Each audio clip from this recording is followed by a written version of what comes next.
A atração a seguir é recomendada para todas as idades.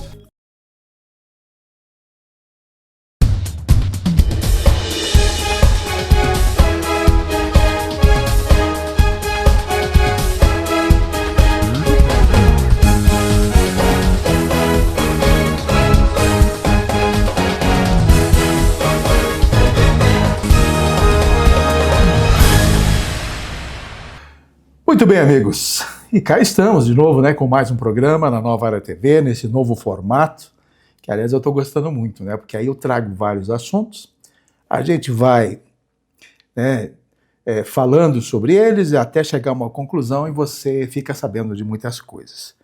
Logicamente não estão descartadas as entrevistas, a gente obviamente em algum tempo a gente vai trazer novos entrevistados e dependendo da situação, mas tá bom. Meu amigo Laírcel por aqui, me acompanha sempre nas gravações. Mas, Cel, na semana que passou, no programa passado, eu comentei a respeito da Rota Caminhos da Neve, porque a questão é uma das minhas bandeiras. Eu vou justificar até por quê, Cel. Eu sou nascido no Rio Grande do Sul. Nasci em Nonoai, no norte do estado. Para quem não conhece, Nonoai fica na divisa de Chapecó. Chapecó de um lado do Rio Uruguai e Nonoai para o outro lado. Enfim, passa a ponte lá e tudo mais.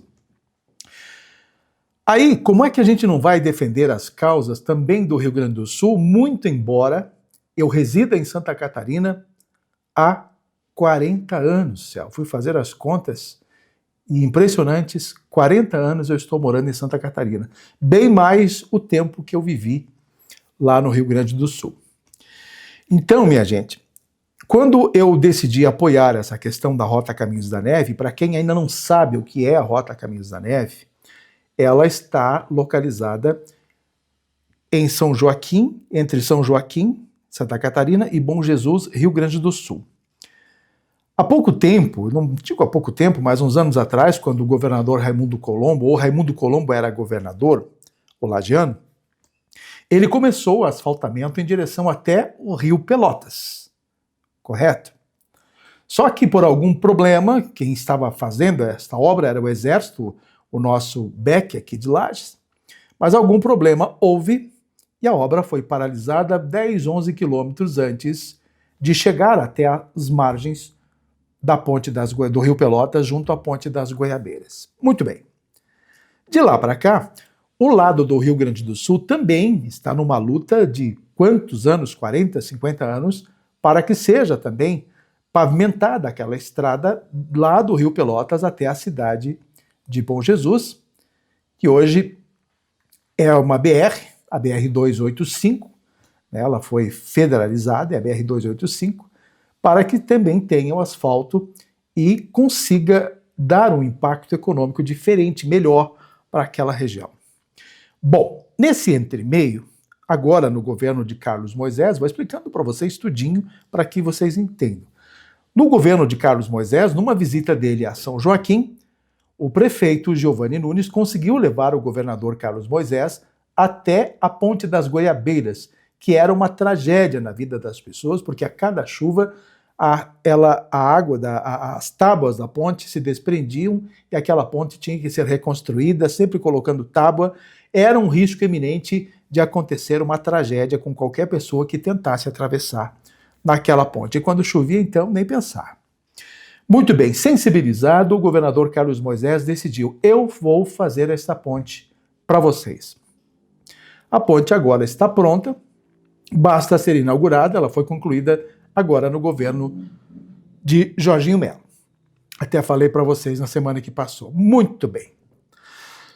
Agora, Céu, existe uma questão muito importante, porque as emendas parlamentares, lá do lado do Rio Grande do Sul, estão sendo definidas e elas vão ser fechadas até esta próxima terça-feira, que provavelmente será que dia? Sexta-feira, dia 13, 14, 15, 16, 17, por aí os dias. Então, segunda-feira é 15, terça 16, não, quarta é dia 18, terça 17. Então, no dia 17, serão fechadas as emendas parlamentares, tanto dos deputados estaduais, mas principalmente os federais lá do Rio Grande do Sul, aliás, de todos os deputados do Brasil, e não há nenhuma previsão para que haja o direcionamento de alguma verba para, pelo menos, terminar o projeto de asfaltamento desta BR-285. Alegam que está nas mãos do governo federal, e o governo federal, não está nem aí para essa região.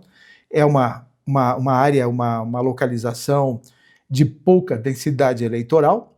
E eu acho que até tudo isso aí também reflete no campo político lá do Rio Grande do Sul, em que os deputados estaduais, tirando um ou outro que de vez em quando leva o assunto para a tribuna, e os federais praticamente não estão ligando para essa situação lá nesta região ali de Vacaria, Bom Jesus, do Rio Grande do Sul, e muito menos os senadores gaúchos.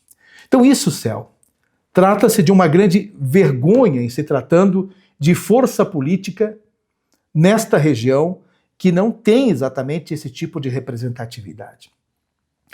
E eu falei aqui, inclusive, para você, Céu, que eu estarei visitando, era para estar nesse final de semana, mas em função das previsões de chuva decidimos não ir a Bom Jesus. Eu vou, em loco, produzir uma reportagem lá nessa estrada, que poderia estar asfaltada, e vou produzir também um outro material junto a um equipamento muito grande de turismo que fica às margens dessa estrada, mesmo com ela tendo todas as dificuldades de chão. Então, diante disso tudo, eu considero que esse descaso dos deputados estaduais, federais e senadores do Rio Grande do Sul e do próprio governador Eduardo Leite, isso é uma situação descabida e de extrema vergonha em termos de preocupação com todo o estado do Rio Grande do Sul. Trata-se de uma BR, Céu, bioceânica, que ligaria todo o litoral de Santa Catarina, vindo pela serra e chegaria na Serra Gaúcha, também através dela, com lindas paisagens, cânions, pradarias, entre outras coisas, pousadas, o que daria de incremento no turismo é algo que a gente não consegue nem imaginar. Estima-se que pelo menos 1.000 carros por dia passariam nesta rodovia, essa é a estimativa. Então, diante desta situação, a LOA, a Lei Orçamentária de 2025, diz que não tem recurso, mas os deputados poderiam aprovar algum valor nesse sentido, porque eles têm poder de direcionar recursos para obras estruturantes. Tanto é que eu estava olhando a relação no Rio Grande do Sul, eles também estão direcionando verbas para uma região X do Rio Grande do Sul, a região de Ijuí, no Rio Grande do Sul, uma outra estrada não sei aonde, outra estrada não sei aonde. Claro, são estradas que merecem também a atenção de infraestrutura, mas poderiam também pegar um pouco desse dinheiro. Aí eles citam o exemplo, e eu assisti o vídeo da deputada Giovânia de Sá, essa que vai assumir agora oficialmente no lugar de Carmen Zanotto, porque Carmen se elegeu prefeita no município de Lages, e Giovânia de Sá esteve ali na Serra da Rocinha, se não me engano, que tem um trecho pequeno ainda para concluir aquela serra, e ela falando lá na serra mesmo, que ela conseguiu uma emenda de 12,5 milhões de reais, em contrapartida também com uma outra verba do governo do estado, e vão também terminar um importante polo turístico de Santa Catarina. E claro, aí os nossos amigos, meus conterrâneos gaúchos, estão indignados pela falta de preocupação dos seus deputados estaduais, federais e senadores. Isso eu chamo de vergonha, Alaicel. Vergonha por esse descaso por uma região extremamente importante. A gente não sabe se existe algum lobby que favoreça a outras regiões em detrimento desta, mas imagine uma rota como essa chegando então à Serra Gaúcha entre São Bento, Caxias, Bento Gonçalves, Canela, Gramado, até a grande Porto Alegre e assim por diante. Então, são essas coisas que a gente fica indignado diante disso tudo. O dinheiro não chega para essa questão, e eu quero fechar este primeiro bloco mudando de saco para mala, de assunto, basicamente, porque nesta quinta-feira última estava previsto o julgamento do prefeito Antônio Seron e de mais 2 ex-secretários da administração municipal, em detrimento da Operação Mensageiro. Por alguma razão, este julgamento saiu da pauta e agora não tem data para ocorrer. Então, estima-se que em 2025 ele deva então ser novamente agendado. Pelas informações que a gente conseguiu, e havia muita discussão em torno disso, de que Antônio Seron, enquanto prefeito, tem foro privilegiado e esse julgamento já ocorre em segunda instância. Então, ele voltaria para o foro municipal, o foro de Lages, a comarca de Lages, e voltaria para uma primeira instância. No caso dele, também segundo informações que a gente tem acompanhado, ele vai permanecer ainda nesse âmbito do Tribunal de Justiça de Santa Catarina, nesta segunda instância. A diferença está para os outros 2 que são secretários, foram secretários, são cidadãos comuns, eles não entram nessa questão e poderão então voltar para uma primeira instância, para a comarca de Lages, para o foro de Lages, e aí então começar novamente o processo contra eles. Né? Então, outra informação que eu também tive, e não sei bem ao certo, é de que o outro secretário, que era o secretário da Semasa, o Jurandir Agostini, ele está sendo julgado numa outra área, ele é um processo separado, por isso que a gente quase não ouve falar dele como secretário nesse julgamento no âmbito da Operação Lava Jato. Que ele e o diretor, o Miltinho, não sei como é que era o nome dele, parece-me que estão numa outra instância, numa outra jurisdição, e esse julgamento, então, não passa por eles, é outra esfera, e a gente acaba, então, não ouvindo falar a respeito. Tá bom? Só para fechar, nesta semana foram diplomados alguns prefeitos da Serra Catarinense, também ligados à Serra, como o caso de Abdon Batista, Celso Ramos, e aqui da Serra, Cerro Negro, Anita Garibaldi e Campo Belo do Sul. Os prefeitos, então, foram diplomados. A Carmen Zanotto será diplomada no próximo dia 18, num ato lá no Unifacvest, no Teatro Unifacvest, às 19 horas, tá bom? Depois do intervalo, eu quero falar da visita do governador Jorginho Melo em Lages nesta sexta-feira. Até já. Se você busca segurança, qualidade e agilidade no serviço de transporte, conheça a transportadora Zappellini. Levamos de norte a sul do país a sua carga em caminhões modernos e com profissionais qualificados. Transportadora Zappellini, transportando com qualidade e segurança para as melhores empresas do Brasil. No ritmo acelerado da vida, cada jornada é uma história, e seu carro é o protagonista dessa narrativa. No Centro Automotivo Irmãos Neto, entendemos a importância de manter essa história sempre em movimento. Uma revisão regular não é apenas sobre manter o motor funcionando, mas é a garantia de segurança e tranquilidade em cada dia que você usa seu veículo. No Centro Automotivo Irmãos Neto, nossa equipe de profissionais está pronta para oferecer um serviço completo. Sabemos que quando seu carro está em boas mãos, você ganha mais do que uma viagem tranquila. Ganha tempo, ganha segurança e ganha a certeza de estar cuidando bem do seu investimento.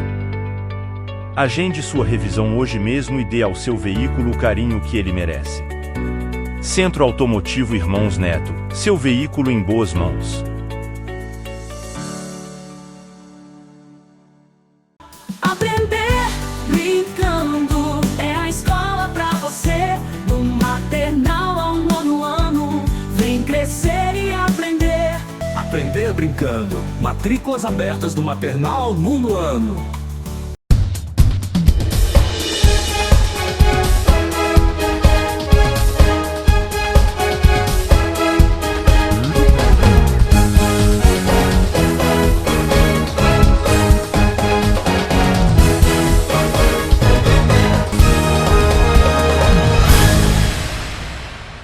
É isso, amigos. Chegamos com a segunda parte do nosso programa Tema Livre. Eu falei sobre Antônio Seron no quadro anterior, no bloco primeiro.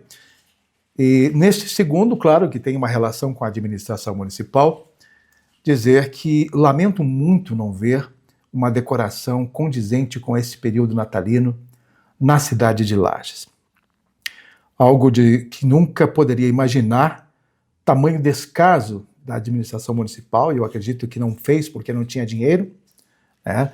Embora tenha pago todo o 13º ao funcionalismo e precisava economizar, mas não foi feita nenhuma licitação, não foi feita nenhuma ordem de serviço, não foi feito nada. Lages não foi colocado um boneco nas ruas, uma lâmpada diferente das que já estão normalmente nos postes, enfim, nenhuma decoração lembrando a nossa época de Natal e de fim de ano na cidade de Lages. Alguns eventos estão até acontecendo. Há poucos dias, com o patrocínio do Forte Atacadista, até fazendo uma propaganda do Forte, que abriu inclusive uma segunda loja aqui no bairro Coral, sabia, Céu? Tem 2 lojas do Forte, aqui em Lages, e fez então o financiamento deste evento de uma orquestra ao largo da Catedral, com luzes na igreja, coisa muito linda, no final de semana passado. Agora, sabe-se que o Papai Noel vai habitar uma casinha que está construída lá no calçadão, e eu ficava olhando aquela casinha isolada, sem energia elétrica, sem nada, sem nenhuma decoração, mas tinham pintado, Céu, pintaram ela clarinha lá, um begezinho, e aquela casinha instalada lá no meio do calçadão, sem nem uma lógica, basicamente, mas eu digo, ali deve ser um habitat do Papai Noel. Quem sabe ele venha do Polo Norte, tem lugar para aterrissar no calçadão, mas então ele vai chegar, parece-me que na semana que vem, né, Céu, habitar aquela casa ali.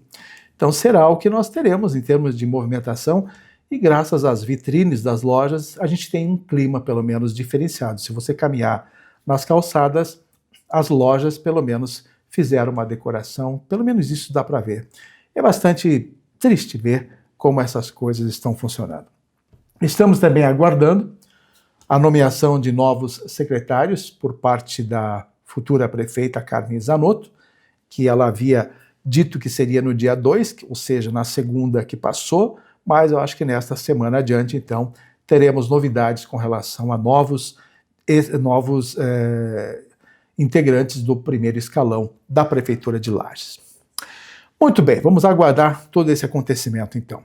Céu, o deputado Lucas Neves, ele fez um pronunciamento na tribuna essa semana e nos mandou uma informação bastante importante, que a partir da legislação, da lei que regulamentou a caça dos javalis em Santa Catarina, numa iniciativa dele, e que ele recebeu da Secretaria de Estado da Agricultura um balanço, então, dos primeiros 6 meses de vigência dessa lei. Ele disse que neste período de 6 meses foram emitidas 14.547 autorizações de manejo para 5.983 controladores, resultando no abate de 12.742 javalis, portanto, entre janeiro e junho de 2024. Esses números provavelmente já são bem maiores. Então, segundo a SIDASC, estima-se que o estado tenha cerca de 200 mil javalis, né? Com a densidade de 1 a 2 animais por metro quadrado. Se abateram 12 mil, tem quantos mais ainda para poder eliminar essa praga? São problemas que ainda os nossos produtores no campo estão enfrentando em razão desses animais e estão cada vez mais aumentando as famílias desses bichos. Inclusive, Céu, visualizei na semana que passou um vídeo muito triste de um cidadão numa propriedade rural, e a gente viu que ele abriu a porta de uma casa ou de um galpão e veio até à noite os cachorros latindo e ele olhando para ver o que estava acontecendo, e veio um javali pelo canto da casa, ele não visualizou, não viu, e quando ele enxergou o javali, não pôde nem reagir. O animal atacou ele ferozmente e acabou matando o rapaz. São essas questões que nos preocupam, porque os javalis já estão chegando nas propriedades. Antes era só nas lavouras, mas agora estão chegando nas propriedades. E aí a gente vê a situação do governo federal criando embaraço para que as pessoas possam, pelo menos, conseguir armas para fazer a caçada e impedindo, através de legislações, através de Polícia Federal, de Exército, impedindo de todas as formas que exista um meio de combater esses animais, e como eles não têm predadores naturais, eles são os próprios predadores, né? A única forma de eliminar é exatamente caçando esses animais à bala, ou talvez através de algumas armadilhas que as pessoas conseguem construir e pegar um ou outro.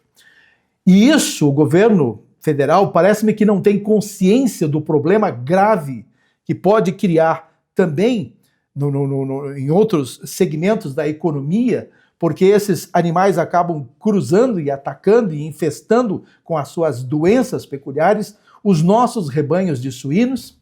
Eles atacam as ovelhas, atacam os bezerros recém-nascidos, enfim, uma verdadeira praga, e a gente não consegue entender como o governo federal fica ainda coibindo esse tipo de caça através de todos os meios possíveis, simplesmente para que essas pessoas não tenham as condições de portar armas.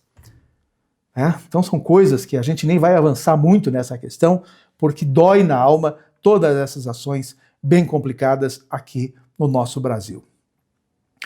Enquanto isso, preocupados em arrecadar, estão quase autorizando os famosos cassinos em cidades específicas do país, agora em 2025. O projeto era para ter sido aprovado agora, este ano de 2024, mas foi jogado para o próximo ano, para uma nova presidência da casa, e aí provavelmente vão aprovar, então, os jogos de azar, inclusive legalizando o jogo do bicho, aquela história toda, que a gente sabe, as corridas de cavalo, muitas coisas ainda estão meio proibidas ligadas aos jogos de azar, mas a partir do ano que vem, provavelmente teremos, então, os cassinos. Santa Catarina provavelmente terá alguma cidade que terá essa oportunidade de abrir um cassino. Imagino lá que uma grande praia, do nosso litoral catarinense, Balneário Camboriú, sei lá qual é a praia que vai abraçar esses.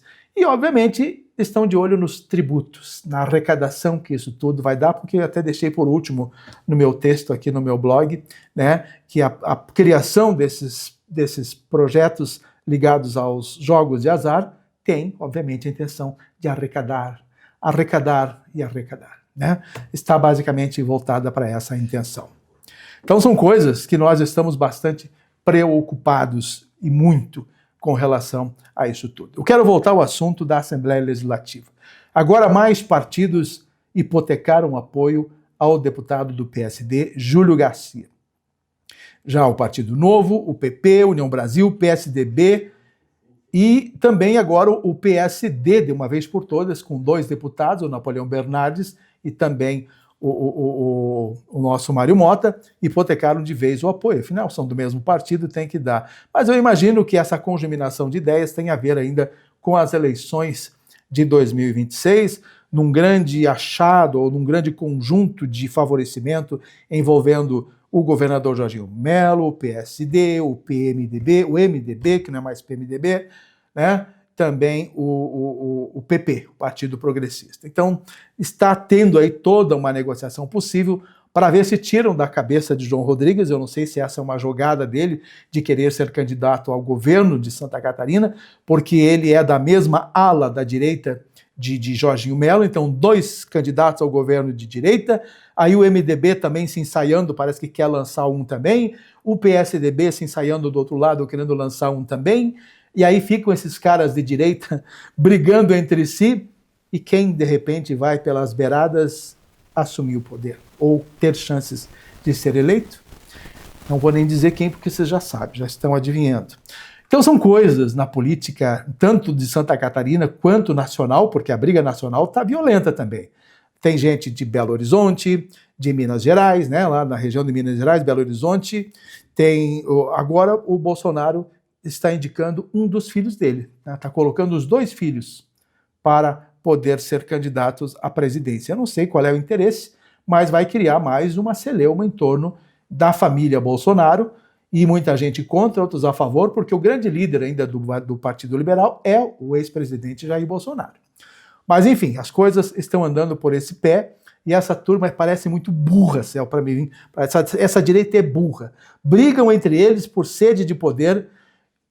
A esquerda, que tem o Lula na frente, hoje como presidente, eles são mais espertos nesse ponto. Eles ficam juntinhos, né, por toda a contrariedade que existe nas ações da esquerda, mas eles são mais unidos. Eles ficam em cima de um nome praticamente a vida inteira e aí se consolidam. Enquanto que a direita só tem burro, no meu entender. É um querendo para lá, o outro puxando para lá, o outro puxando para cá, e na hora de, em vez de ter um consenso único também para fazer frente a isso tudo, ficam aí buscando espaço agora para ser candidato a presidente. Talvez isso tudo passe e sejam e conversem mais à frente, então, para que isso possa ocorrer. Eu falei que o governador Jorginho Melo estaria em Lages, esteve em Lages. Ele recebe, então, nesta sexta-feira, o título de doutor honoris causa, né, lá no Unifavest, um título da Unifavest, vai receber das mãos do reitor, o professor Dr. Giovanni Bruerin. Ele, então, que estará sendo homenageado pelos trabalhos relevantes na área da educação, inclusive, principalmente pela implantação da universidade gratuita, que também contemplou essas universidades particulares, né? E também no caça e tiro, onde o Céu está louquinho para ir na piscina do caça e tiro e praticar tiro, ele vai assinar uma ordem, ou pelo menos vai fazer o lançamento de um grande programa habitacional, né? Um grande programa habitacional, o maior de Santa Catarina, e que prevê a geração de muitos empregos, entre outras coisas. Então a gente vai acompanhar de perto, ver o que estará acontecendo e trazendo para vocês nos meus espaços de comunicação essas informações. Estamos combinados? Grande abraço, meu amigo Laírcel. A gente retorna na próxima semana, se Deus quiser, com mais um Tema Livre. Até lá!